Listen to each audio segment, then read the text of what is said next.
Many of you here. Another epic turnout. Let's go ahead and get this party started. We're at over the 5,600 mark, so welcome one and all to our, and that was my winning trade, one of many winning trades yesterday. The TVIX into the close sold 1984 at the exact, within a nickel of the exact top, because I'm just that freaking good. Be sure to join trademaster.com all access. That's my all access pass that's designed to give you like 70% off what the monthly price would be. You can get for just $12.97. That's a really good price. You get all 4 of my alert services. You get webinars with me 6 days a week if you can take it. You get my live room 5 days a week, Monday through Fridays, 9 to 10:30. I'm usually there early and I stay late. I'm a hardworking guy, and I'm there for you guys. And you get the Saturday Swing Scans event, and you get the Breakout Mastery monthly masterminds, and you get my small cap scans picks. So anyway, that's it. trademastery.com/all access, and I'll type that in the thing here. Thanks to all of you who made so many new members. Anyway, thanks to all of you who had made the Success Summit a success. I appreciate it. Hey, let me ask a quick question. Just off the top of your head, I know I asked this last week, but I got so many new people here today. Type the letter of which of these titles you think is best. I'm looking at my family get started with the CBD affiliate marketing deal, because CBD oil is a big industry right now. And if you're an affiliate marketer, start a CBD site and look at Google CBD affiliates. Type in the letter, just honestly, which of these, they all kind of suck because most of the CBD domains, the good ones, are all taken. But here's some that I was able to register. Which letter do you think is best for a CBD affiliate site to sell CBD products from? I'm gonna have my wife do that. Get my wife started with this whole internet marketing thing. I've sold millions, and so why not spread the love, right? Help my wife. Well, thanks. Answers all over the place. Looks like the C's have it this time. Last time, D's had it. Make up your mind. What should I call it? Overdrive or Shire? I like all 3 of the middle ones the best personally. I like Reloaded, Overdrive, and Shire. Kind of like Lord of the Rings. It kind of fits the whole profile. Anyway, thank you for voting, and let's get on with it with our event today. I appreciate the tip. All information is for educational use only. You know the routine. That's me. I'm a real trader. Let's get on with it. Okay, so stock market. Let's take a look at what's been going on lately. Gold rush, right? We've had a big rush in gold to the upside in our instruments like Nugget, which I've been trading and calling long for my, this has been a pick for my Swing Scans members as well as we cover it in the live trading room. So congratulations to all of you made a boatload of cash, paper trading cash, that is, taking long alerts from back here once we broke the MA in Nugget. We take a look at the broad market though first. What do we notice? We're at previous resistance, had a bearish engulfing there, led to the big sell-off. Kind of a doji of uncertainty here, which is normal at a previous high. We'll see if we break north of 2970 or if the market pulls back and drops back down to support. Either scenario is possible. So what I want you to do is pay attention to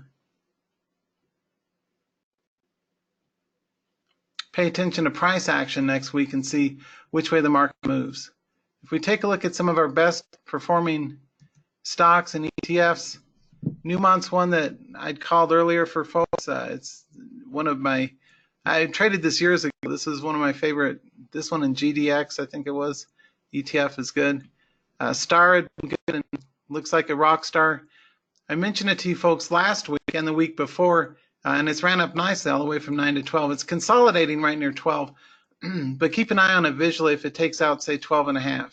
Maybe a nice breakout runner because it already got all this running and it didn't pull back much, and it got a little bounce.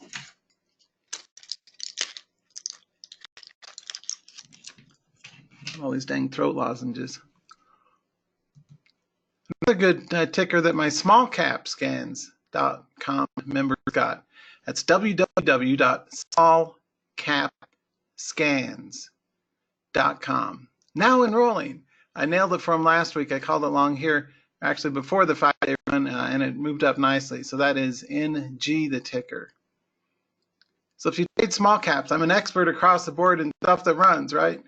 I know how to trade. NG was one of my picks of my small cap scans. Remember, it's still, left over here, but it's worth keeping on the radar if gold, or if it continues on up. Another pick that my small cap scans members got was this AGI. What I liked about this one was the whole real body candles being large as they pierced moving average lines. That's a good basic momentum signal, is look for tall green candles piercing after something sells off, pierces to the upside, a 50, 100, or 200 simple moving average line. That's what institutional buy programs use, and that's why the volume kicked into overdrive here, near 3.5 million shares, right before it skyrocketed a whole point up, right? So for those of you who swing trade, that's one to keep on the radar. I'm also contrarian. TVIX at 18 is freaking cheap, so I think what I'd like, what would give me a warm and fuzzy, the correct technical play would be what? Who could tell me? Brownie points, a gold star. Who can tell me what would be the two technical signals we would use to tell us that TVIX might be safe to start trading again, or likely upside mover? What would be a key recovery level or a technical signal? This is the audience participation portion of today's event, where you type in something and get engaged and learn how to actually trade like a pro. What's likely? We don't see it yet. Right, Mira? Mira always gets it right. Hey, Phil, you got it. Right, Mukesh?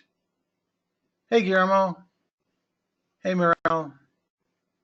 Yeah, Bill, that's all valid. Yeah, you guys are right, Deanna. Hey, Deanna, it's good hearing from you again. It's been a while. It's a great name. I remember from earlier. I like the name Deanna because it was Deanna Troi in Star Trek Next Generation. It's a good name. Anyway, the recovery of the 50 SMA on high volume, right? So somewhere north of 22, if the volume picks up over, say, 25, 30 million shares, that'll likely be a short squeeze on the TVIX and will likely say nice pop up to the nearest moving average. 26 would be the exit target. And when it comes to recovery plays, I'm always looking at using the 50, the 100, and the 200 simple moving average lines. It's kind of like rungs in a ladder, or exit targets to sell into or tighten up a trailing stop. So I'm long 50 shares from yesterday in this guy, and I will start to scale in. I'll put on size, a couple hundred shares if we get north of the 22, right? So that would be the first breakout trigger. Tighten in a trailing stop as we get there. That would be a good exit, initial exit target. A new long would be over 26.50. Exit target best case would be, say, 34 or so. Then I'll rebuy if it gets over 36. Again, this is something that had been way, way up higher the last time the market sold off. So I don't think we're going to get $1 million a share out of it, but hey. Things that are starting to look over so like dust, right? I'm a contrarian. If we look at our dust ETF, it looks a mite oversold. Now, it's kind of like famous last words as a trader. Something in a downtrend is like Newtonian physics of body in motion is likely to continue like a trend in motion until acted on by an outside force. In this case, that would be a short squeeze or speculative longs. Look at the volume. Thursday was 1 year high volume in dust on the gap down. This still looks kind of butt ugly from a bounce trade. I'd want to see, like some of you had mentioned, things like I learned from Steve Nissen, things like hammers or bullish engulfings, preferably accompanied by a big volume, and a quick rule of thumb when it comes to trading pivots. You got so much expertise in trading thousands of them over the last few months. If you're going to do a swing trade, make sure that it's been going up a minimum of 3 days in a row, because often you'll get a little false breakout bounce for the day after, a little bounce, then it'll keep going down again. Wait for 3 green candle days in a row. I see none of that here. See, for example, here is 1, 2, 3 green candles. If you tried to buy the first bounce, it wouldn't have worked out. 1, 2, 3 green candles, it ran up. Here I see nothing but red. But at some point, the capitulation, when it feels the worst, that's when to buy. Kind of like the great TV series, The Addams Family from the 1960s, and Gomez would make his fortune by When they said, sell, sell, sell, he'd say, buy, the market's selling. What should I do, boss? Buy, buy. So he had the mansion. Anyway, the point is we got really good volatility. We want to still stay long gold until it tells us the party's over, but we're late cycle gold. And the reason I'm saying that is because we're getting closer. How many of you noticed that we were at the 1-year high in Nugget? I'll bet none of you. I just saw it myself, so hey, no harm, no foul. But anyway, we've got a 1-year high in Nugget, so that's extended, and we're late cycle on the breakout. So for that reason, I'm not going to chase it. I'm looking for, that's a great looking 15-day chart. That's a wonderful chart. That's a rock star chart. So it's still long. We still go long this guy up at new highs until we see a 2-day reversal. Let me ask a quick question. For any of you who are smart enough to be a Swing Scans member and took my Nugget long alert last week or the week before, or whenever I've been posting them, where would you trail a stop? If you're long Nugget, if you're long gold, this is my favorite instrument to trade for gold, is Nugget. It used to be GDX. I used to trade that back in the day. But I like Nugget because the range is bigger. The profit potential is bigger. Where would you, yes, I mean you, type in an answer. Where would you trail a hard stop if you're long, say, 300 shares, up, $800 or something? Nothing pisses me off more than if I'm up, say, $820 in a trade, and because I didn't get out soon enough, I'm back down at like 360 or 380, and I cut my profit in half needlessly. This is a market to scale out of, if not outright sell quickly at the first sign of a reversal, because we have very sharp up and down volatile moves in our market. So this is a trader's market. This is not an investor's market. This is a trader's market. A lot of good answers. 26 and a quarter, 26, 26, 26.50, 26.30, 25. All right, hey long, under 25, 25. Hey, right. Anywhere under 25, the whole number, 24.50 would be the drop dead. So that's the technical where you'd get out. Anywhere here, actually, I'd give you points for being smart to take profits early. So if it gets under even 26 or 25 and a half, I would sell it all. With the thinking in the back of my mind, I could always rebuy where? Somewhere over 27.30, right? So if you're looking at professional charts, that's one of the things to look at.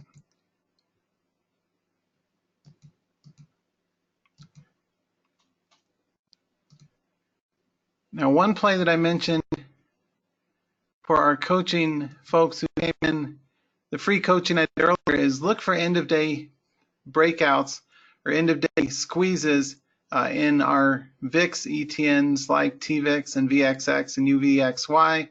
I've also been trading a lot lately this SQQQ. That one's quite a firecracker. Sometimes it's got volatility. It's the opposite of TQQQ. It's how to play the market short.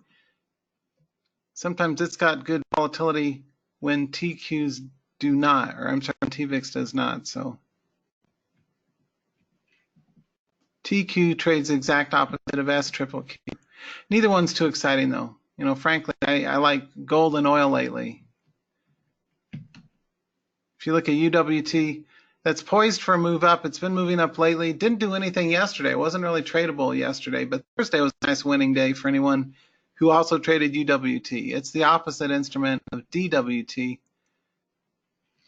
That may be a good candidate for a swing trade. I'm in small shares. I think it's like 20 shares or something, 20, 30 shares or something. It's a little baby trade. I'll scale up if it starts to take out new highs. But this is the oil short. The same pattern as SCO, right? Same exact pattern. One of the wonderful things about ETFs and ETNs is that oftentimes there's multiple instruments at different price points. And that's really great for matching your personal risk tolerance and your personal experience level to, for example, this would not be for new traders, SCO, because the range is 14 to 22. Now, I love it because it's got lots of potential upside as well as the downside. But if you're a newer trader, something like DWT might be more suited because it's got lower range and potentially lower risk. The last thing you want to be doing is like trading $5 stocks on thousands of shares trying to scalp quick moves. That's no worse way to trade. That's how to blow up your account. What you want to do is diversify and play the field, right? So whether you're trading gold or picks like, excuse me, the Star or Newmont, right? They've all got really good price action. And what you want to look for is consistency. The way to build consistency as a trader is to, number one, look for consistent chart patterns versus up and down zigzag charts, which so many of you ask about. I ran the question past my colleague Harry Boxer, who's a genius. All my colleagues are really smart people. Anyway, saying something like that too is you want consistent patterns versus choppy patterns. And one thing that we're looking for is nice 45-degree angle breakouts. Once they break moving average, this is kind of like the thinking behind a B-band squeeze. Not exactly on this chart, but if we had big wide ranges in the moving averages that narrow down and then we have price action move above it, that's a long signal. Anyway, this one's ramped up nicely. This is Newmont, worth keeping on the radar in case it takes out new highs. But personally, I'm keen to buy dust. I think that's where the money's at. Is not, I mean, I could be wrong. I mean, gold will keep running on up. Oftentimes, and I don't know if your experience has been the same as mine, but oftentimes things run much further than you think they would, and often to the downside when you're long and wrong. So you don't want to be that trader. They took the staircase up and the elevator down. We may get a pivot over 13. I've got a specific trigger developed for my Swing Scans members that I'll be revealing to them in a few minutes when we get started. But does everyone see, you know, just a few short weeks ago it was 24 shares, now half that. I'll be happy if I buy into this guy and sell it, say, where would be a good exit? Let me ask you guys, where would be the best case exit target on a pivot in dust? Where would be the best case exit target? Remember, decades are critically important. Decade values, and we never buy nines. And the moving averages give you the answer key, right? I'm seeing 17 and a half, 1680, 17, 17, 1720, 16.9, 1680, another 1710, 17 and a half. Best case exit target on this chart would be up at 1850. A recovery just under the nearest moving average. Now you're right, I'll be happy if I can buy, say, 13, 13 and a half, 14, and sell 16, but I'll be happy if it gets back up to 18 and a half. Anyway, the main point is we use 20 as major resistance, and that's parked nicely by no small coincidence right between the two moving average lines that are closest, the 50 and the 100 SMAs. So if we do buy a pivot and scale into it on the recovery, that may make for a good play, just like I did with UWT the last time it cycled up and down. Right. I'd been calling here for you guys in my live room and swing numbers long at 1050. I said to sell the 19. It's the same exact thought process. You sell nines. Now we didn't get the exact top, but we got pretty dang close, right? I said to buy 1050, sell right near 1850, 19. That's a good exit target. Same thing here. I bought the pivot in UWT last week on my tip. Best case exit target would be again near 18 or 19. So you're looking for cycles that can be potentially profitable for instruments with big ranges, and you combine that with position sizing and adaptive trading strategy. And the law of large numbers, Tom and Mike said, it's throw a lot of darts. This is the market to trade aggressively right now. The reason I say that is because we're up at new highs in the S&P. Who would have thought the whole thing would have recovered the entire direction? I thought we might be, most professional traders, we're expecting at best the bounce to go here on a mean reversion, but not only was it not just a mean reverting bounce, it was a full recovery and then some bounce. So we've got a big cup and handle. Still overall a long bias market. Obviously, buyers are still in charge. The first technical signal that things are starting to weaken would be found in the Russell, the IWM, the small caps, finance, and the S&P itself if it loses the 2880 50 SMA. So we're still long bias, but I'm looking to go short the market by buying, which I am long from Friday, this guy, because that looks a tad oversold. Now, where do you guys, I got to wrap up here. Thanks for being here. I can take a couple quick questions, but let me give you guys a quick quiz question. If you, like I, bought TVIX recently, like I bought it yesterday I profited on the end of day breakout, and I sold most of the shares to lock in a profit. I always sell highs in TVIX. I learned that's the right way to trade it. But I'm letting, I think it's 50 shares hold overnight. Where would you trail a stop on this?